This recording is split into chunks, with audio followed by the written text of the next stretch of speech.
ask you to talk about the book. Right.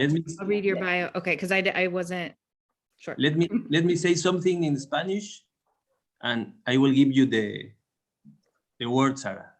Okay?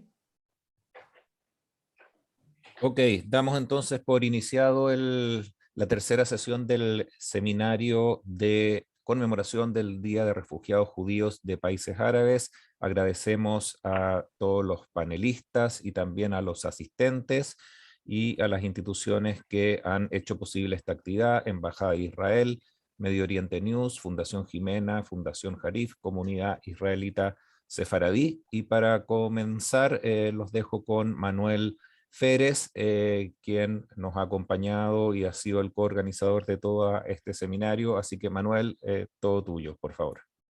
Yo no voy a robar mucho tiempo porque Sara es la moderadora del día de hoy, pero sí quiero agradecer enfáticamente a Jimena, un proyecto que yo admiro mucho por lo que hace. De hecho, lo promovemos cada vez que podemos. Le quiero dar las gracias a Lynn, que también hemos entrevistado, ha sido súper amable con nosotros. El proyecto Point of No Return, y también Harif es súper importante también. Y gracias a Gina, que nos va a hablar hoy sobre los judíos de Libia. Fíjense, en un par de días hemos transitado por el Bagdad judío con Carol Isaacs ayer. También platicamos sobre los judíos comunistas de Marruecos con Alma. Después platicamos sobre la diáspora judía iraní en Los Ángeles con Saba. Y hoy hablaremos de los judíos libios y del proceso de expulsión. O sea, la verdad, muchas gracias, Sara, muchas gracias, Lynn, muchas gracias, Gina. Es muy importante para nosotros que nos ayuden a mostrar al público latinoamericano este tema tan importante. So, thank you, Sara. The floor Thank is you, yours. Manuel. I think just to start, we should thank you, and we should also thank the Israeli Embassy in Chile for hosting this wonderful conference. I know it was a lot of hard work to get all these fantastic speakers together. So it's going to be a really exciting day, and we kicked off yesterday. It was a wonderful start to this conference, so thank you. I hope we can do this every single year. So I'm going to ask the questions in English, and Gina and Lynn, if you want to answer in Spanish, that's totally, I think that would be wonderful. So Lynn, just to start with, maybe you could open this by talking about your book, Uprooted, because I think that lays a really good foundation for the rest of the conversation. Okay, so I will just share my screen. 1 second. Whoop. Let's start. Share. Okay. Right. Well, primeramente quería decir gracias a Manuel por invitarme, y también a la Embajada israelí de Chile. Quería explicar un poquito sobre mi libro que estuvo publicado hace 3 años en inglés, y ahora está en portugués. Si alguien quiere comprarlo de Amazon en portugués, y también en noruego. Quizá no hay mucha gente que quiere comprarle en noruego. También está en árabe ahora. Pues, ¿por qué he escrito este libro? Este libro es porque la historia de los judíos de países árabes es desconocida. Pues, por supuesto, quería educar la gente que es en mayoría ashkenazí en la diáspora, de este asunto muy importante. Yo creo que es importante para la paz, es importante para entender lo que pasa en el Medio Oriente. Había más refugiados judíos de países árabes que palestinos que huyeron de Israel, y la población de judíos fue mayor. La mayor como se dice, la mayor población de refugiados no musulmanes hasta el éxodo de los cristianos de Irak en 2002. Y había un intercambio de población de refugiados entre los judíos que salieron del mundo árabe y los palestinos que salieron de Israel. Y eso se debe tener en cuenta si hay una oportunidad para hacer la paz. También estos judíos han sido echados de sus países, de sus hogares, sin nada. Había un despojo muy grande y nunca habían recibido compensación. Pues es una cuestión de justicia, yo creo, y los refugiados judíos deben formar parte de la conversación sobre el Medio Oriente. Y eso es un número muy grande de refugiados judíos.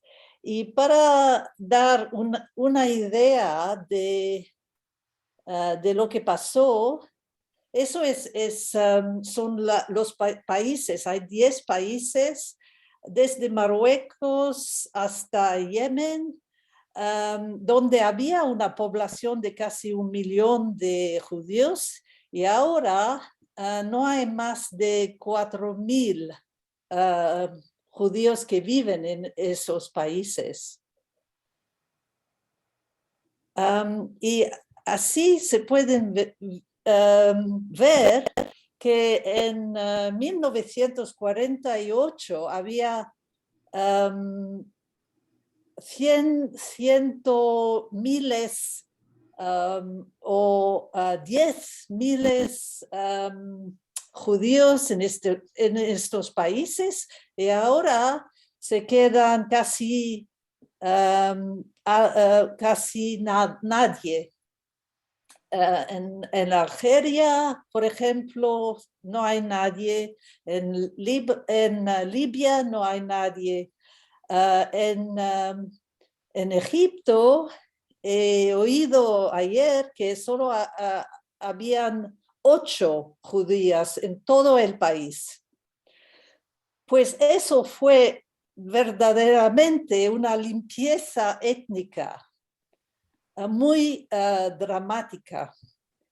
Y otra cosa que ven aquí es que estas comunidades fueron muy, muy viejas y estaban establecidos antes del Islam.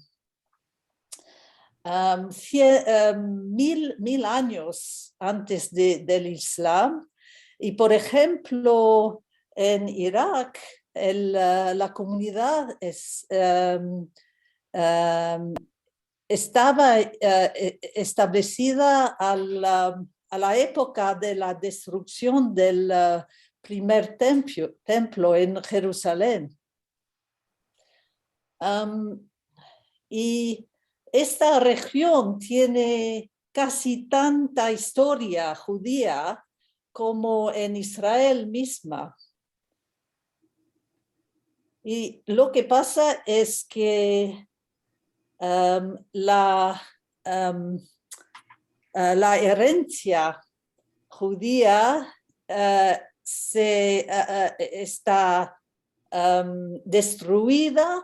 Las sinagogas y las tumbas de los profetas se han transformado en mezquitas o no existen más ahora.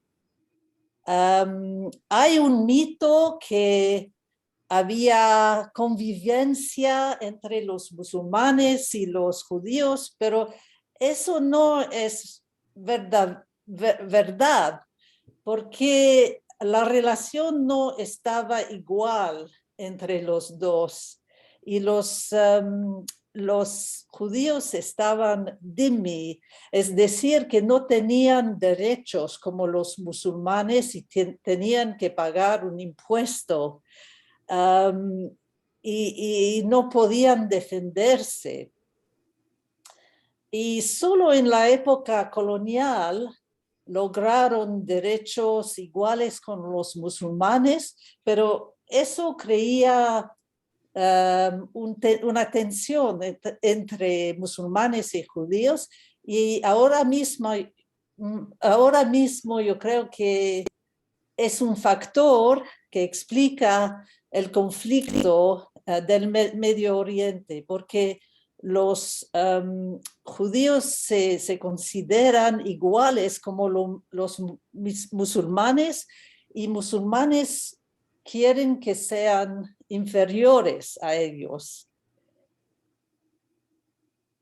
Y a la época colonial fue muy corta y se acabó con la subida del antisemitismo.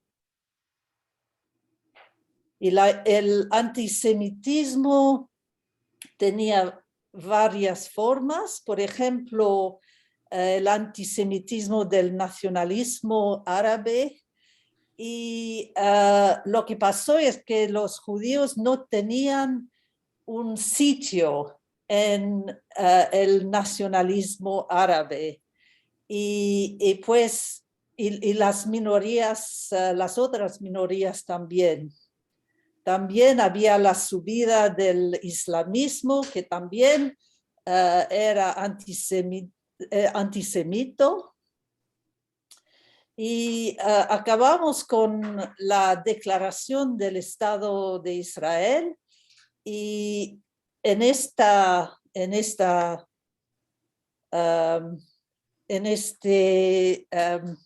época los países de la Liga Árabe empezaron a perseguir sus minorías judías con leyes, y también había alborotos contra los judíos, y Israel ¿cómo se dice? Ha organizado la salvación de estos judíos. Por ejemplo, aviones para transportar los judíos yemenitas que vean ahora. Y ahora mismo, y habían sido expulsados también. Este documento muestra que no pueden volver a sus países. Y la mayoría de la población en Israel son judíos de países musulmanes o árabes, más de la mitad de la población. Había un despojo muy grande. Por ejemplo, esta embajada suiza era la propiedad de una familia judía en Egipto. Y Israel ha recibido estos judíos, pero no tenían casas para ellos, no tenía recursos para ellos, pues había campos de carpas.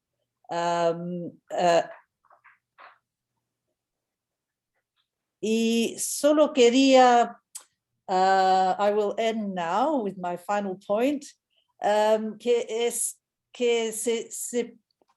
piensan, la gente piensa que el Medio Oriente es el mundo árabe, pero no es así. La región es tiene muchos grupos y tribus y religiones diferentes, y los judíos son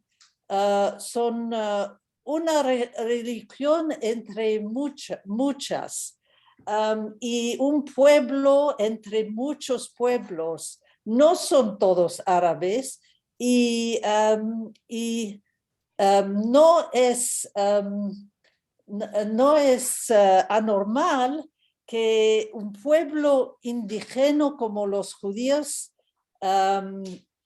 puedan tener su propio estado y su derecho de defenderse en la región. Pues acabo con esto. Over to you, Sarah. Sorry if I was a bit long. No, thank you, Len. So thank you. I think that was great. And I think one of the strengths of Harif and Jimena is that we're two organizations that are not only sharing this broad story, but sharing the deeply personal stories and putting a human face on what happened to Jews from the Middle East and North Africa in the last 50 to 60 years. So Gina, can you share your personal story in Spanish? This is actually, in all the years I've known you, I think the first time that I'll hear you testify and share your story in Spanish, if you're comfortable.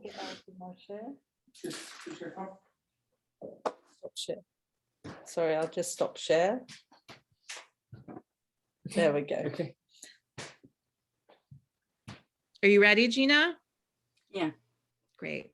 If you're not comfortable doing it, it's okay. You can speak in English. Okay, I might go back and forth. Yeah. Go ahead.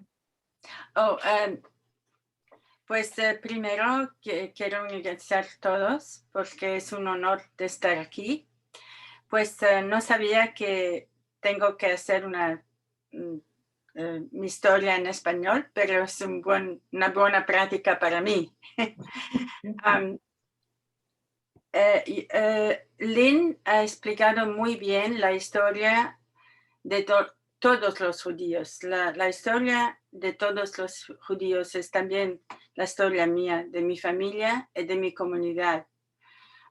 Yo nací en Trípoli, Libia, que tenía en el 1948, cuando nació yo, ahora tengo 73 años, había como 36,000 judíos, pero cuando yo me fui, que en 1967, ahora no hay persona.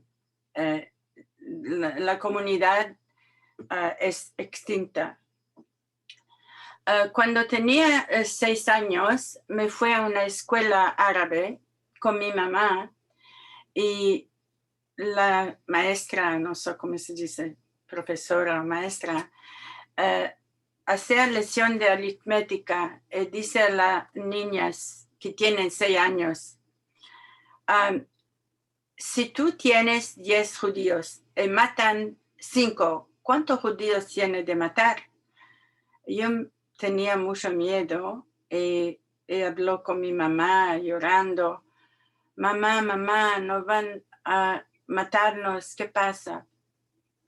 En 2 días, los judíos vivieron en los países árabes como mi familia, como si es una denial, no sé cómo se dice en español, como negan que esta es la verdad, que no quieren ver la verdad en la cara, porque si no, no pueden vivir allá, ¿verdad? Entonces, la psicología de las personas judías fue como, si uno no habla, si uno dice nada, todo va bien, ¿ok? Porque no se puede decir nada, es muy peligroso. Los judíos en Libia no tenían ningún derecho. No tenemos pasaporte, tenemos un documento de viaje que nos permite de salir cuando una persona a la vez en toda la familia.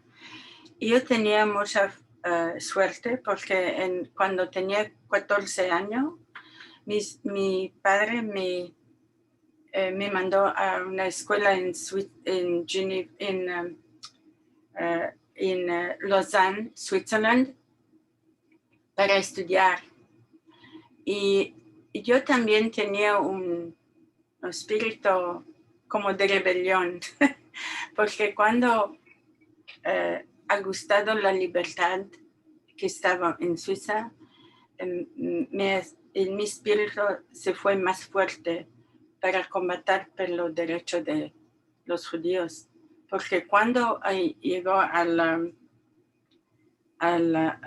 pasaporte para entrar en Suiza, el oficial que estaba allá me miró el documento y dice, pero tú no tienes pasaporte, tienes 14 años, no tienes pasaporte, tienes que volver otra vez a Libia. Yo no sabía qué hacer, pero a este tiempo hablaba nada más que italiano y árabe, no sabían ningún otro idioma, ni francés ni nada. Y pues no sabía qué hacer. A la fin, yo volví a este policeman, este oficial, y le digo, señor, me no pasaporte, because me Jewish. Yo no tengo pasaporte porque soy judía. Entonces, en este momento, él me miró en la cara y dice, me estampa el pasaporte y dice, welcome to Switzerland, bienvenido en Switzerland. Pues esa es la primera experiencia de activismo que he habido en mi vida. ¿Me entienden la persona cuando hablo? Ok. No soy así preparada que Lynn, pero... No estaba preparada. En 1967 había la guerra entre los judíos, entre Israel y 5 países árabes. Y la persona en Libia, en Trípoli, Benghazi también, se fueron en la calle y they burn the houses. Se ponen gasolina primero en torno de todas las casas y después había muchas casas y negocios y oficinas que son quemados, incluido la tienda de mi papá y muchas cosas.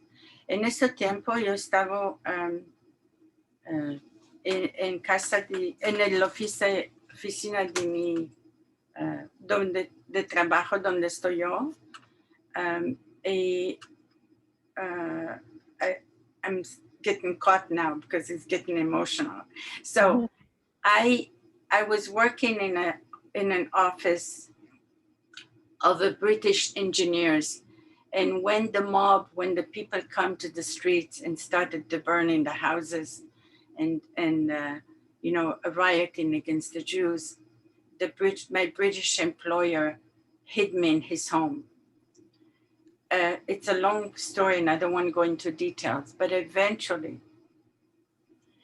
después de algunos días que todos los judíos estaban, que tenían muy miedo, estaban en sus casas, la policía viene a casa de mi padre y de mi mamá y dice, si quieres salir, vamos a darte un visto solamente de salida. Pero toda la propiedad de tu casa, todo lo que tienes, va confiscado del gobierno. Y ustedes, todos los judíos, se salgan con nada más que el equivalente de $20 y una maleta. Pues claro que a este momento querían nada más que salir del país. Nos tomamos pues había unos milicia, police, que viene a recogernos y nos recoge con un camión, un carro grande, y nos lleva a un hotel. Y después que mi papá pagó mucho dinero al comandante de esta policía para llevarnos al aeropuerto sin problema, ellos a media de la calle me dicen, no vamos a llevarlos. Ustedes es judíos sucios, puercos, usted matan no hermanos en Palestina y todo esto. Entonces tenemos mucho miedo. Yo tenía 19 años en este periodo. Pues nos dejan en la calle nada más. No sabían qué hacer y a este momento viene un coche, un bus, y nos dice, salgan porque nos vamos al aeropuerto. Es un coche del aeropuerto. Y cuando nos salimos allá, el conductor y también el autista del coche se bajó y no sabían qué quiere hacer. Y entonces yo tenía como un senso que había alguna cosa peligrosa, pero no sabía qué. ¿Me entienden, Cora? ¿Sí? Entonces yo me quitó el bus y andé corriendo a ver si se puede tomar un teléfono para llamar el señor inglés donde yo trabajo antes. Y cuando llegó a esta gasolinera, encontró un señor fuera. Y yo digo siempre a los estudiantes, es muy importante de saber un otro idioma que otros no puedes entender, porque te puede salvar la vida. En ese momento, si yo hablaba el árabe, el señor de la gasolinera puede entender que yo soy judía. Si yo hablo italiano también, entonces yo hablo el inglés. Pregunto, por favor, ¿puedo usar el teléfono? Me dice, ok.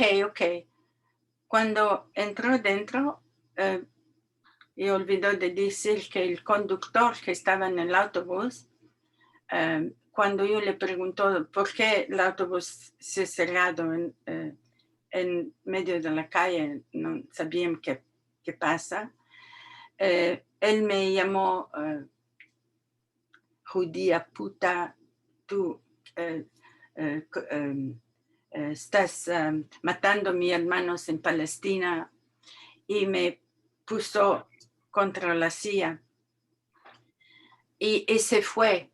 Y después yo me fui fuera del bus para a ver si la persona si puedo llamar ayuda.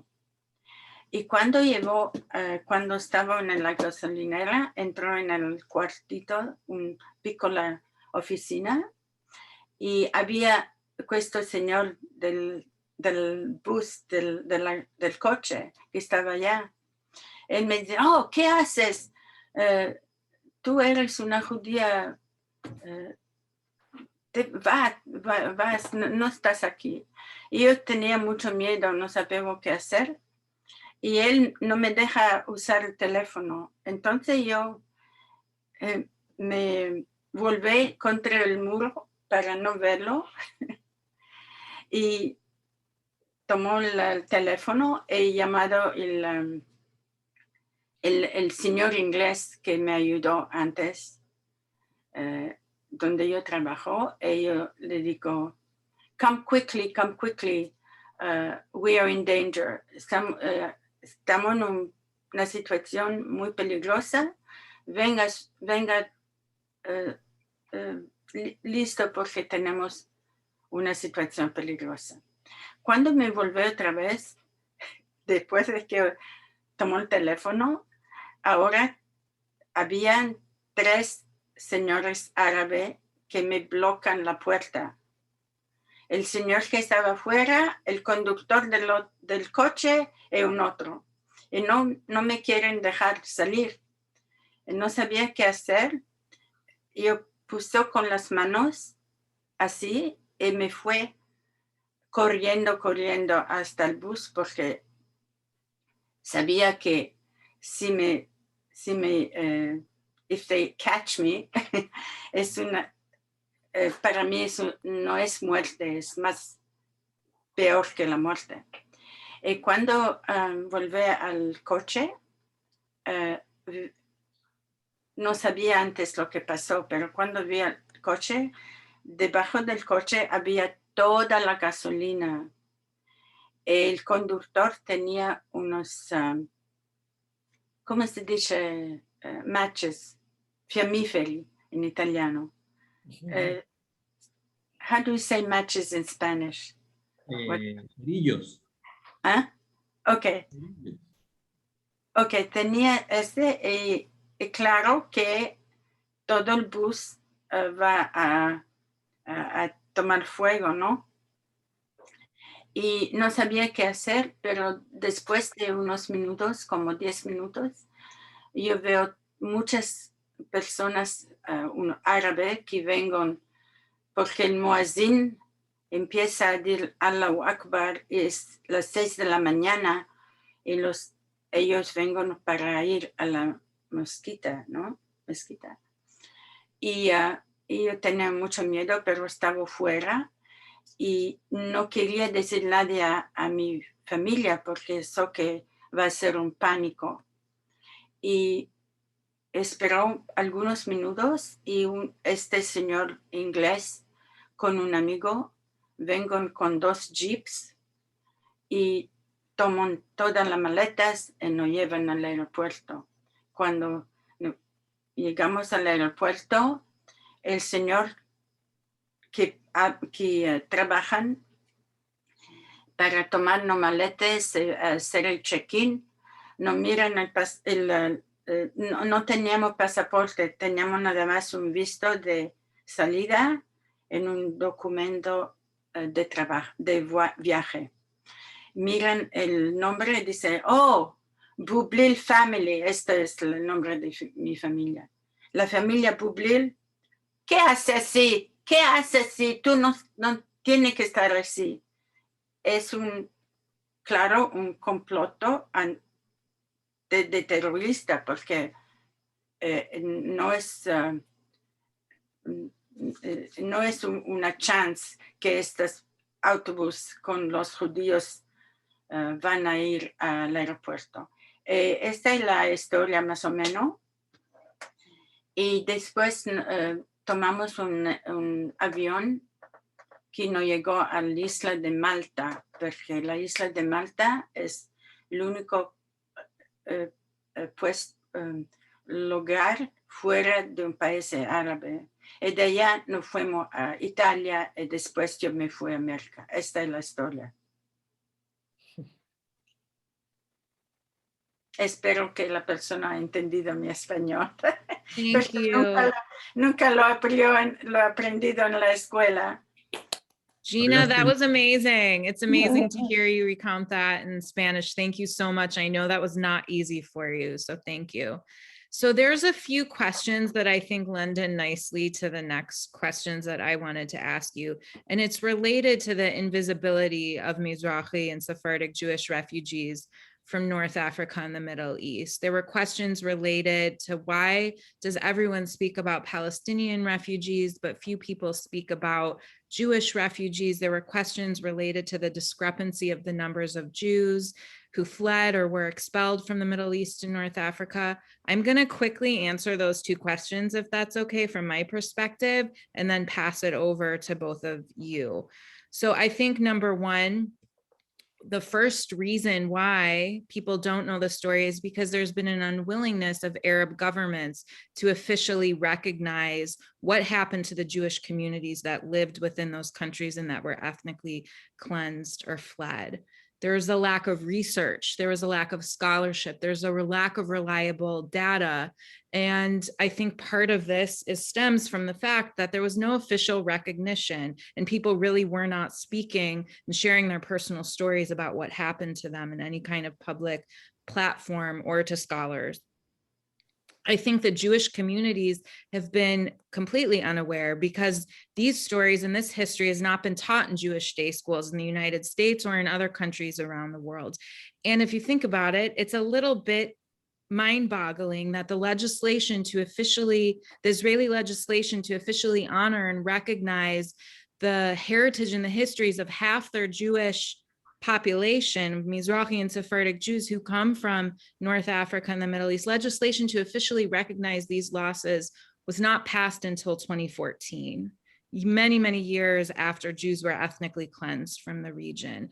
And I think that a lot of these problems have been remedied by activists, particularly you, Lynn, and you, Gina. It's amazing to me to see the power that the two of you as women leaders, Mizrahi women leaders, have had in forcing change and raising these stories. I think we all owe you a debt of gratitude for pushing beyond belief to make sure that these stories were out, that legislation has been passed, that curriculum have been created, and that work is being done to make changes so that these stories, these histories are not relegated to the margins anymore. So with that in mind, I think it would be wonderful if you could both share a little bit about the early years of your activism. Gina, I'm sorry to throw it back to you already, because I know you just spoke for a while and it was not easy, but it would be great if you could talk about why you founded Jimena back during the years of the Second Intifada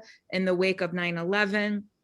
And what were your early experiences visiting college campuses and testifying in front of government bodies and really being, from my perspective in the United States, the prominent Mizrahi women voice who was pushing this forward?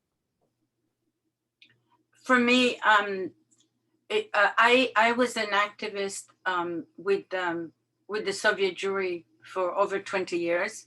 And I had a record of being arrested for civil disobedience, for going on hunger strike and so forth, and organizing a lot of rallies.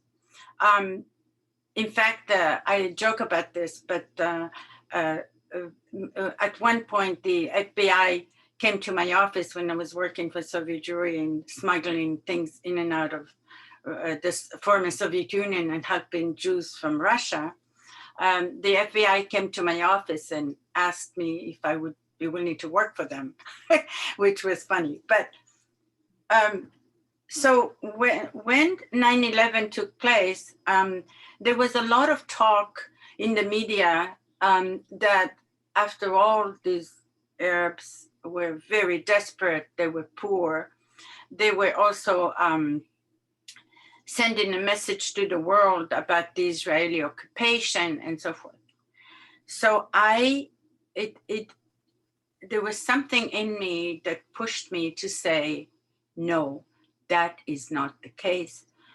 That is not what happened. I want to tell my story. And I started basically sharing my story. And then a friend at the time, Joseph Wahad, who was from Egypt, encouraged me to start with him an organization. And at first I thought maybe it's too little too late, and how is that going to help? But then eventually it came clear to me that in order for us to counter the narrative of the Palestinians, that we had such a strong story to tell that would counterbalance the Palestinian narrative, and actually, just like Lynn explained so well, that the refugee, the war between the Arab countries and Israel left not one group but two groups of refugees. Everybody only talked about one, which was the Palestinians, and that really drove me at the beginning to organize. I was able to reach a person in the high technology who was from Algeria, who gave us $5,000. And that's how we basically started, without a budget.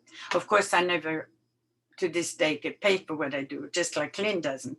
We do it because we believe in it. It's a passion. We feel it's a duty that we have to do it. So slowly, Jimena started that way. And one of the big stumbling blocks that I found was the Jewish establishment. Los organizaciones judíos no se tiene cuenta cuánto es importante el mensaje, como dice Lynn en su libro, que nosotros somos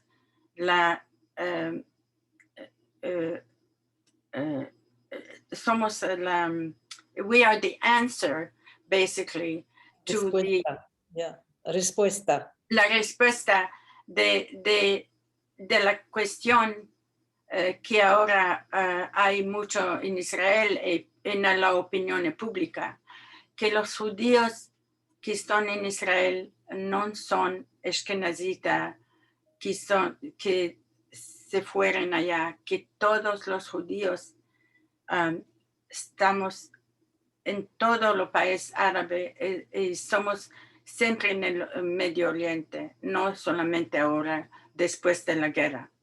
And also the Ashkenazi Jewish communities not only didn't understand the power of our message, they didn't want to recognize who we were historically, traditionally, and culturally. In many, many ways, the Jews from the Arab countries in Israel, and I will say it very openly, we suffered tremendous discrimination. And it is interesting that now a lot of younger people are coming to realize that they never learned about their own history background. 51% of Israelis today are Mizrahi Jews, but they do not know their own history. And that's a fact. So what eventually happened is other organizations eventually, through education and through speaking publicly, I was invited to campuses most of the time after Palestinian speakers came to speak on campuses. The students didn't know what to do. They couldn't, if a Palestinian would get up and say that they were shot by the IDF or that their brother, the typical story was that their brother was shot by the IDF. That was actually many times not true, but they would say that. So I would be called by parents or by students and saying, we heard that you have a story. And at one point I started becoming, I never was a public speaker, but at one point I was told to just tell my story, and I would see the students being completely mesmerized by the story, that they would get up and line up to give me a hug and say, we never knew. Some students at Yale put together money to put me up in a hotel, and they said, you have to stay, you have to tell us more. But that is how Jimena started, by telling the story, because Arab students would get up and confront me, but no matter how they confronted me, I always recognized them. I greeted them in Arabic. I would say to them, I am so glad that you took the time to come and learn about your own history, the history of Egypt, for example. One student confronted me once and said, it's not true that you said that Egyptian Jews had their nationality revoked. I pulled out a file with the actual law. It was in Arabic. I stood up and I showed it to the class and I said, this is the law. Could you please translate it to the other students? The student sat down. He didn't know what to do. Everybody said, I want a copy. I want a copy. So we started that way. And then I actually had students, Arab students, who allowed for all the students to leave the room. And they rushed back to me and gave me a hug and said, you're doing the right thing. And, you know, I was like really surprised. So that is basically what my first experiences were. And of course, now we grew up into a much larger organization, thanks to Sarah Levin, who took the helm, and she created what Jimena is today. I cannot take credit for that. Thank you, Gina. I appreciate that. Lynn, if you can talk about your founding of Harif, but maybe I think it's really important to talk about JJAC as well. And I know that you were heavily involved in JJAC. So And first of all, I'd like to pay tribute to what you and Gina have done. You've really been the pioneers in this. Yes, we have taken part in all the JJAC initiatives. JJAC stands for Justice for Jews from Arab countries. And there was a campaign to raise awareness on the political level of the rights of Jews from Arab countries. And in fact, JJAC lobbied the US Congress and got a resolution passed in 2008, which said that no official document would be approved that spoke about Palestinian refugees that did not also include Jewish refugees. And so that was the starting point for Israel to start to act, because it was only once America had actually passed this resolution, the American Congress, that the Israeli Knesset was, if you like, motivated to do something as well. And so in 2014, Sarah, you mentioned it, pasaron la ley para decir que hay un día para conmemorar los judíos, los refugiados. Y también en 2010 había una ley que decía que no habrá un acuerdo de paz sin compensación por los refugiados judíos. So that was very important. Era muy importante tener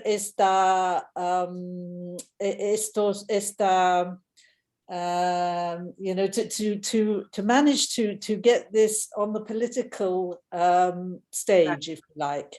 And obviously Harif and Jimena were involved in the advocacy efforts. But our primary motive, I think, is really to inform and educate. And I'm a journalist, soy periodista, and my job really is to gather information. And this is what I've tried to do in the blog, which you mentioned, Point of No Return. And I update this every day with information I find on the net or interesting stuff.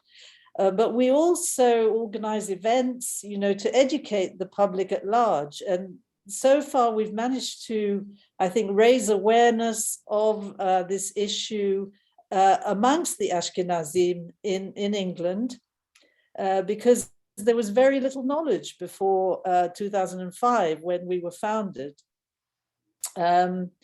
So that's basically it. I just wanted to address one of the questions, Sarah, if you don't mind. Yeah. Había una pregunta de Martín que decía que las cifras, hay una equivocación entre las cifras, y decía que había 10,000 judíos en Irán. Es verdad, hay 10,000 judíos en Irán, pero Irán no es un país árabe. Y cuando decía que había 4,000 judíos que estaban en países árabes ahora, no he incluido la cifra de los judíos en Irán. Pues es verdad que había un éxodo de Irán también de judíos. Había en 1979, a la época de la revolución islámica en Irán, había 100.000 judíos y ahora solo hay 10.000 o personas dicen 8.000, no más de 8.000 judíos en Irán. Pues también la población ha disminuido dramáticamente en este país y la misma cosa se pasó con refugiados que tenían que huir, persecución, un despojo y todo. So I think I dealt with that one. And the reason why there's a discrepancy between Palestinian and Jewish refugees is basically because of the UN. The UN has never passed a resolution about Jewish refugees and the rights of Jewish refugees. It's always been lopsided. There's always been a lack of balance. All the resolutions have always been about Palestinian refugees or about, Arab rights generally. And I think that's the problem. We just have not got the political power that the Muslim and Arab states have in the UN and in international organizations. Yeah. Okay, I have another question. Are we ending at 8 or 8:30? Are we ending on the hour or 30 after? I'm sorry. In 10 minutes, we have to finish. So Okay, it's okay. so I have one last question then, and then if there's any questions from the people who are watching. So a few years back, there was an article that was written by an academic whose focus is Iranian Jews. And he criticized November 30th and the day to commemorate Jewish refugees for not being a grassroots initiative. And he attacked Mizrahi activists and organizations, calling us superficial and shallow. This academic and others like him simply don't recognize or appreciate how much hard work and grassroots efforts and activism went into efforts to officially recognize Mizrahi and Sephardic Jewish refugees. So my question is this: as activists, as leading activists who've been engaged in this issue for 20 plus years, and I think have kind of helped the Jewish community reach this inflection point where now we have a day to commemorate Jewish refugees. Now we have more awareness or growing awareness to these issues. Is the issue of Jewish refugees or Mizrahi and Sephardic Jewish refugees still forgotten? And how has this November 30th day to honor Jewish refugees and the legislation that was passed in 2014 had an impact on the larger Jewish ecosystem? Are Mizrahi and Sephardic Jews still marginal in Ashkenazi Jewish spaces? Is that for me or? That's for both of you. Gina, do you want to go ahead and start? Well, first of all, to this academic, I'd say, I'd love to get you involved. Would you like to take one of our projects? We have hundreds of projects and initiatives and political activism that is taking place. I would absolutely love to have you involved so you can help us move even faster since, you're looking at it from the outside and it doesn't look like you've really seen what we're doing. For one, you could take the curriculum that is being implemented by over 300 educators that Jimena has created and maybe help us pay for it to translate it in different languages. Are there refugees, forgotten refugees? I would say, I think we've graduated from the forgotten word to much better known, but we still have a long way to go. However, I found that the work of JJAC, especially Stan Ehrman, who unfortunately for us activists, he's doing other projects right now, but he's really been the the main person who's paved the way to political initiatives, whether it was the resolution that we were talking about, or going to the Knesset, or going to the UN. I think we've made a lot of progress, and I think that these conferences and forums such as this one that allows us to tell our story, that will get us more and more people to be involved and educated. As far as our Ashkenazi community, I think that they've now coming around a lot more, because a lot of countries are talking much more about ethnic groups and so forth. And in general, we're getting more recognition, and this will be a process. We need to give a little bit of time and keep pushing forward. But I see that instead of criticizing the Ashkenazi community and saying, oh, you haven't helped us, you haven't done anything, the opposite should happen. We should embrace them and embrace their support every time we get it.